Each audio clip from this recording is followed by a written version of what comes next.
and welcome to Keeping It E, a television show ran by students right here at Eastern Michigan University. What do we do, you may ask? Well, when you put a bunch of college kids behind a camera and some buttons, this is what you get. A poorly funded show with a bunch of digital media students who think they're the next Stanley Kubrick. Here's Franco, one of your hosts for this episode. Come play with us.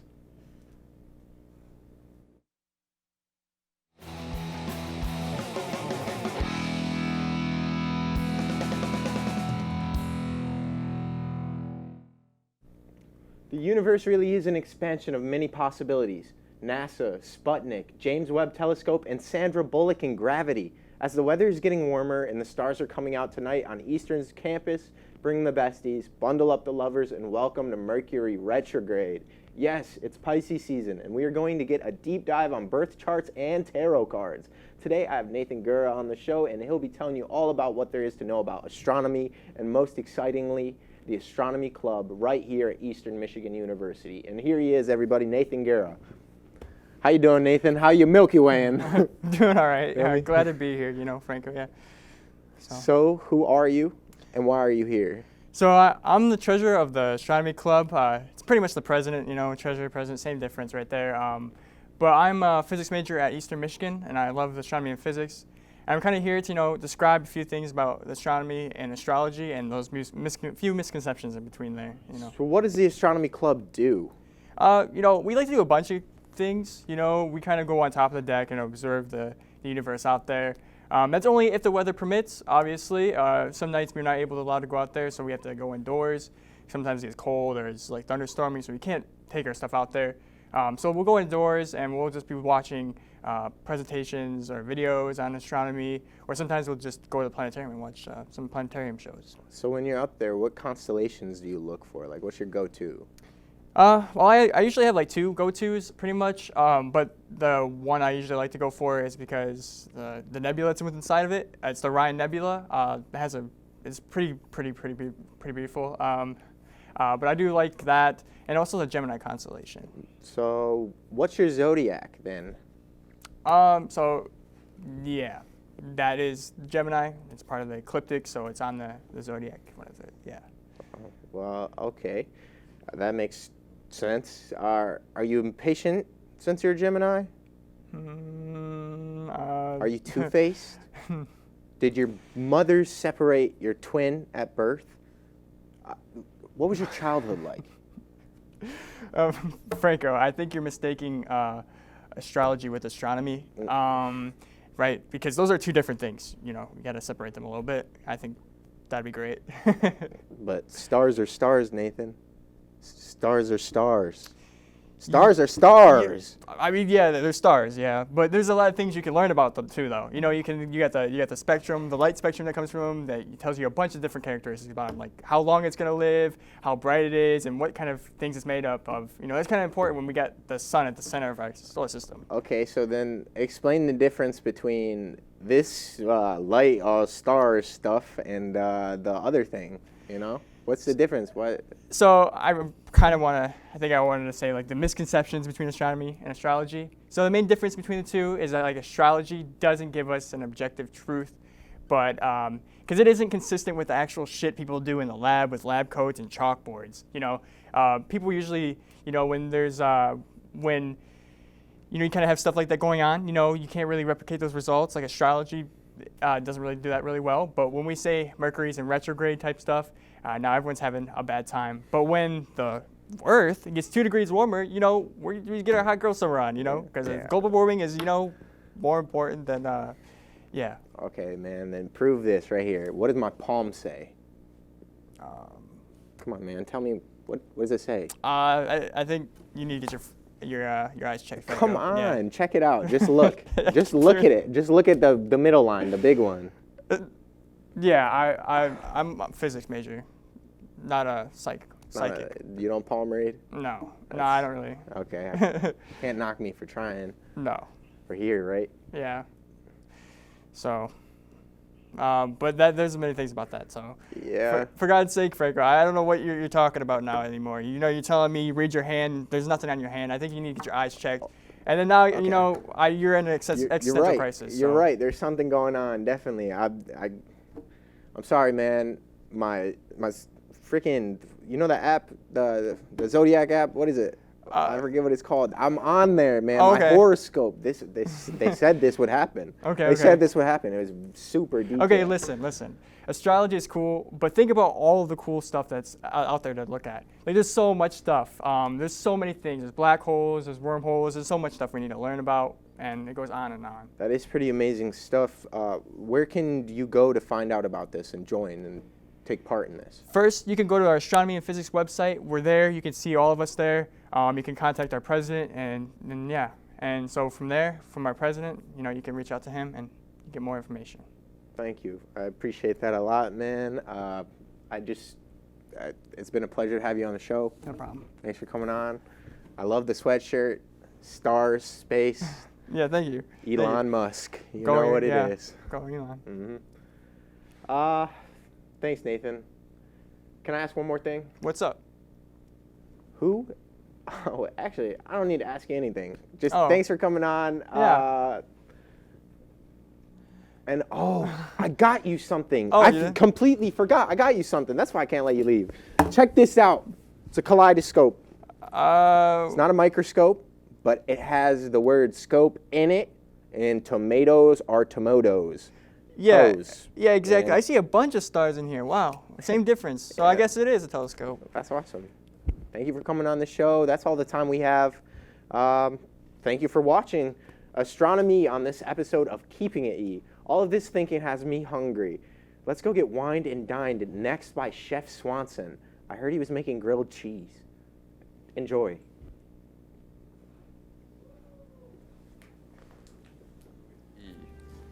Before we get started, I'd like to run this scenario by you real quick.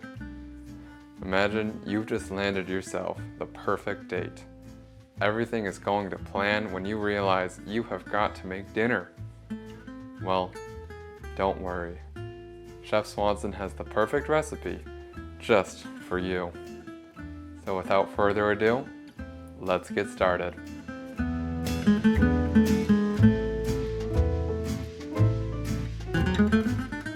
Today, I'm going to be walking you through how to put a Chef Swanson spin on a classic dish, the grilled cheese sandwich. The ingredients for this classic sandwich are quite simple. You're going to need yourself 2 slices of bread, your preferred cheese, and an optional meat of choice. To start off, you'll need to butter one side of each of your slices of bread.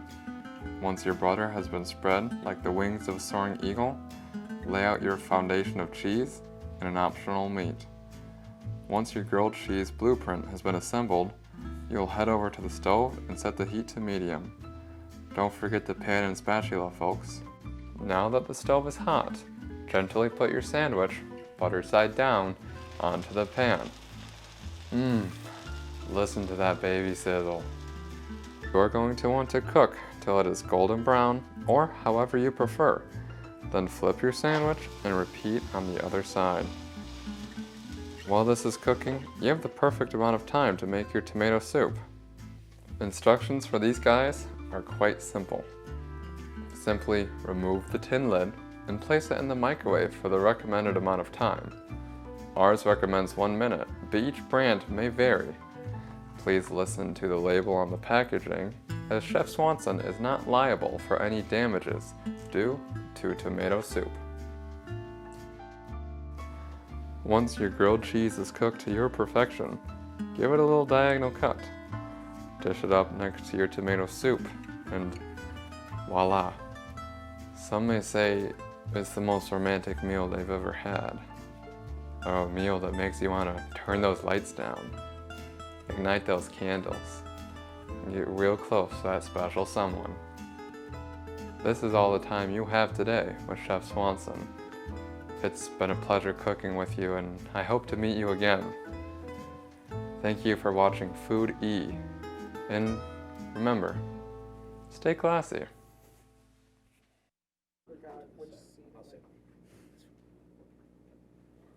Way to set the mood, Chef Swanson. I'm going to have to give that a try. Thank you all for watching this far. I'm your host, Francisco Uribe, and we will be back with more Keeping It E after this short message.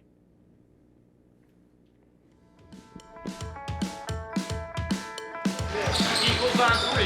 1, 2, 3. Eagles!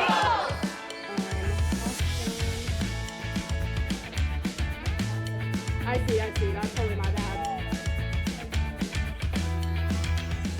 That's unfortunate. I think it helps not even just the athletes, but partners as well. I messed Anybody up who the comes to astronomy, play, and just I look goofy. find friendships. People have something in common. Everybody's so supportive. It's just a really positive group of people and an environment.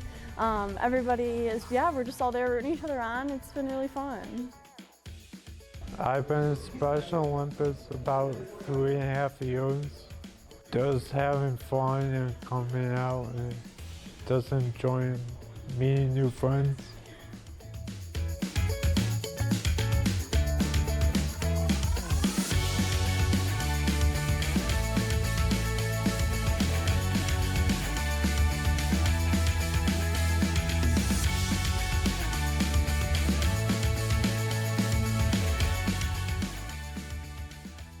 Special Olympics is super fun for the athlete, super fun for volunteers. It's just a great way to make connections around campus, and just overall a super fun time. So I definitely recommend joining it.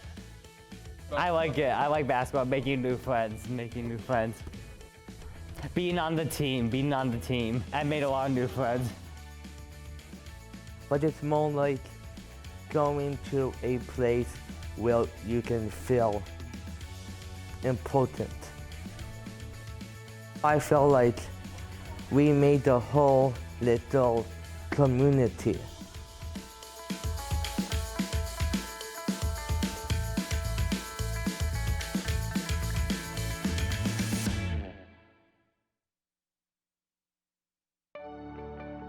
Welcome to one of the fastest growing universities for freshmen in Michigan. A university where differences are celebrated. Where faculty believe their students' success is their success. Where our honors college has doubled in size, and where we are nationally recognized for educating and improving our community. Being here is about being part of something bigger. It's about being part of a family. It's about fitting in while standing out. Now's the time to challenge yourself and be surrounded by people who truly care about your success.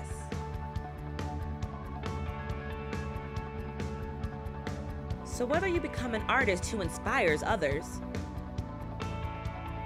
a creator who develops something new, or an innovator who changes the way people think, this is your opportunity. Fuel your curiosity through research. Hit the stage and enrich the lives of others. Compete in Division I athletics. No matter your path, we all bleed green.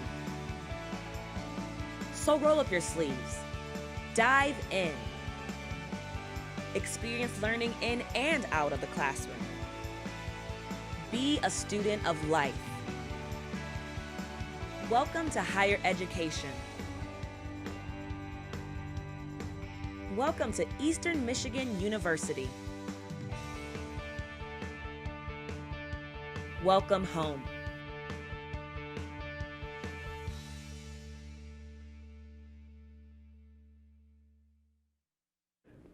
I promised we would be back. Here we are. Next, we are going to take you over to our favorite town monument. I'll give you a hint. It's a very phallic. What does phallic mean? Well, you just have to find that out. Ypsilanti. Ever since its founding in 1825, this isn't home to many historic monuments. Depot Town, the St. Luke's Church, the last standing Hudson automotive dealership, and this massive phallic structure of beauty, otherwise known as the Ypsilanti Water Tower. But what makes this brick dick such a cornerstone of both Ypsilanti and Eastern Michigan University? Well, I'm Henry Parrott, and today's episode of History, I'll be talking about the Ypsilanti Water Tower. Let's get started.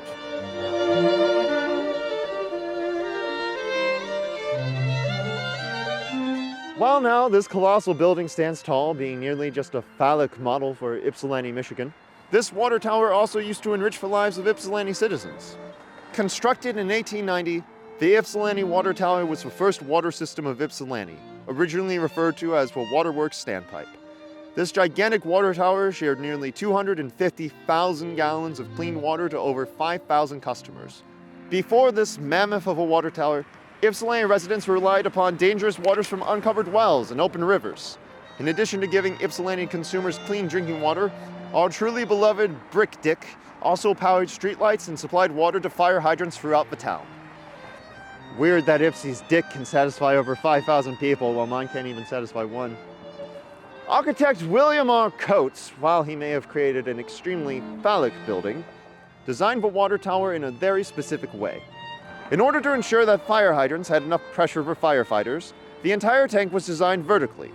The water tower also has a circular top with a protective layer that prevents objects from entering or damaging the tower. Standing at 147 feet tall, this Goliath structure could collapse any year according to ancient myth. It's an urban legend that if anyone graduates from Eastern Michigan University as a virgin, then the tower will fall. So, you know, it's best that we do what we can to avoid those kinds of consequences.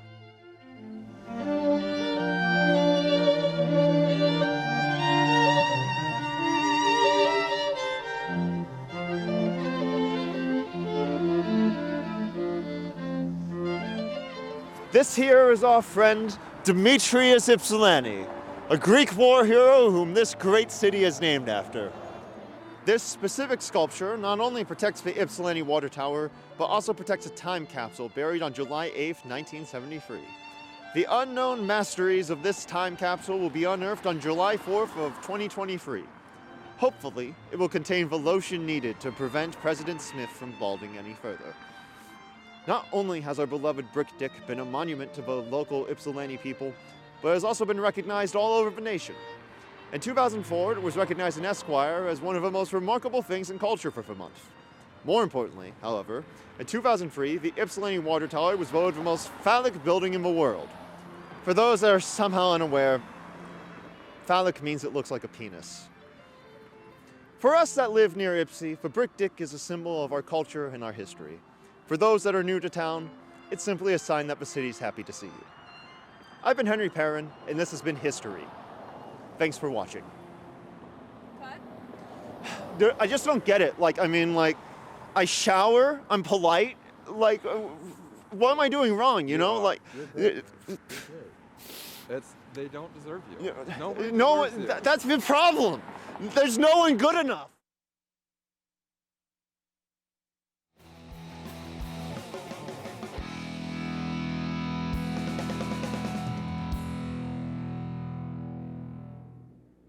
Hello again, everyone. I know most of us have heard about EMU Engage and its popularity. If not, you will soon. Today we have what you could say Engage influencers, Sophia Bird, James Munzenmeyer, and Aiden Palmieri, to talk about their experiences.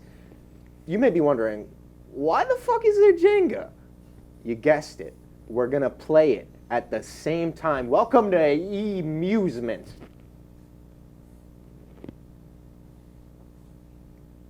Thank you so much for coming in today. Maybe we should introduce you to the audience a little bit. How about you say your name, major, and one cool fact about you. So. Oh, I'm Sophia. Sophia Bird. I'm a music therapy major, and I guess what everybody knows about me is I collect teeth and I collect haunted dolls. You collect teeth? Mm-hmm. Cool. Hi everyone, I'm James Munzenmeyer. I'm a psych major, and a cool fact about me is that I got appendicitis when I was in 5th grade. So that's a check in the box, you know. Got that out, got it over. Me? My name is Aiden Palmieri.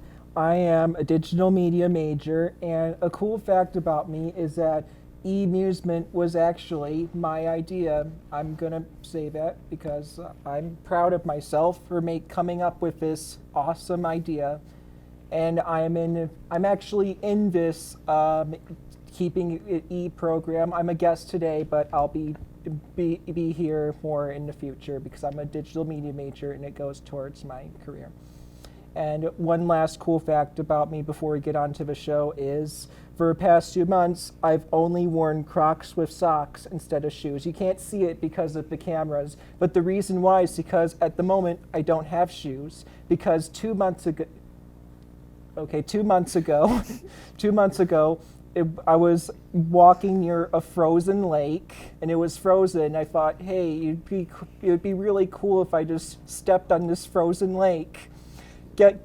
Guess what happened next? I was wearing shoes. Your foot went in? Oh no, not just the foot. I fell in. Okay, he's not lying. He has Crocs and there are socks under him, I promise. So to start off, what is Eastern Engage? What is it? Especially for the people who don't know. It's Reddit for EMU alumni. Is it Reddit or Twitter. for alumni? Okay, for alumni it is Reddit. Yeah. Yes. Say it's like So why do Twitter. you think Yeah, people more like Twitter. use the app so much? I think people use the app because there's no right way to use it, and there are very few wrong ways to use it. I've seen a few, but there's no direct approach to it that you need to take. How long have each of you been active on the app? 2 years. 2 years? Yeah, I bet since I've been at EMU. That's how long you've been here? So you guys think it's useful? I guess, yeah. Yeah. All right, the reason we have you here today is because of the funny shit you post and how much you upload. Do you realize that you are basically engaged influencers, you know? How does that make you feel? It makes me feel more or less the same. I understand that I can help people and I can, make their days better. Right. We forgot to do the Jenga, folks. Okay, you we got to start on the Jenga. Go for it. So to keep answering the question, Okay. Do you mind catching me up a little bit Am on I what doing type of this content right? you guys post? Then Sophia, what type of content do you? No, you got to do one I that's haven't off the top. I haven't played Jenga in 15 years. I'll start. Okay. You go, then you go. Here, check Okay. this out. Oh, okay, that's how Jenga, you baby, play. and then you put it back on. Okay. I was wondering, where's the challenge in that? Just keep taking it So what off. type of content do you guys post? Okay, Sophia. I'm I'll start claiming with my Sophia. space as the only woman here. Okay. Take it. I got popular, which I use that word loosely, because I asked people for their teeth. I would say that I just like to post about being queer and liking weird things. Okay, what type of content do you post? I just post what's in my head and hope it's funny. That's kind of how I got here. But sometimes I just like to post pictures of capybaras. Everyone knows me for that. Capybaras. Yeah, they're great. They're wonderful creatures. All right, Aiden, what do you post? I post stupid memes that I make in 30 seconds, and somehow they get popular. Like today, I made a meme comparing James Smith to Dr. Phil, and it got like 40 likes, and I still have no idea why that happened. Who's but it James did. Smith? The president of EMU. Oh. Oh, you don't know who? Don't know I who- knew. No, I didn't. What makes you love using the app so much? Okay, well, here's the thing. I have other social media accounts, but they're all anonymous because I don't want to put my face out there. But the Engage app, you literally don't have a choice. You can't be anonymous because it doesn't let you change your name. And yeah, so therefore, that's why people know who I am on the Engage app and nowhere else, because I don't have a choice. Do you feel like being a popular Engage user makes you more popular outside of the app? Like, do people see you outside on campus and like say, "Yo, Aiden"? I swear. Or like, "Yo, capybara dude." Or like, "Hey, you want my teeth?" We know everyone has something to say. Do you ever get hate because of your posts? Yeah, I mean, I've definitely been like cyberbullied, I'd say. One girl really laid it out on me, and then she got into a lot of trouble because she's an RA. Girl, you know who you are, and I'm so sorry that I'm talking about you on here. Yeah, and people call me weird and stuff, but whatever. Yeah, everybody's a little bit weird. I mean, I do weird stuff too. I don't even think that's weird. I just think that it's like what you do. You know, like I like to skateboard, and that's not very different than collecting teeth in the big picture of things. You know what I mean? Yeah, we're really not that different after We're all. literally probably the same person deep down inside. So So going back to the question on do people recognize you in real life, I thought I've used an actual picture of myself as my profile pic, and because I didn't think I would actually get popular, if you will, but like I swear to God, I'm not lying when I say that I've had like 3 people recognize me in the past year. Like one person recognized me in the hallway just yesterday. Like, and I know who it is now because I found out, but I'm not sure if I should say their name on here. No, you should leave that out for yeah, sure. So I'll leave that out. But you know who you are, James Munzenmeyer. No, I'm just kidding. No, it wasn't James. But and when I first came to this Keeping It E show, 2 of several people who worked here actually recognized who I am. They said, "Wait, are you Aiden Palmieri from the Engage app?" And I was like, "Oh, yes, I am. Wow. People actually recognize me. I'm not touching enough grass."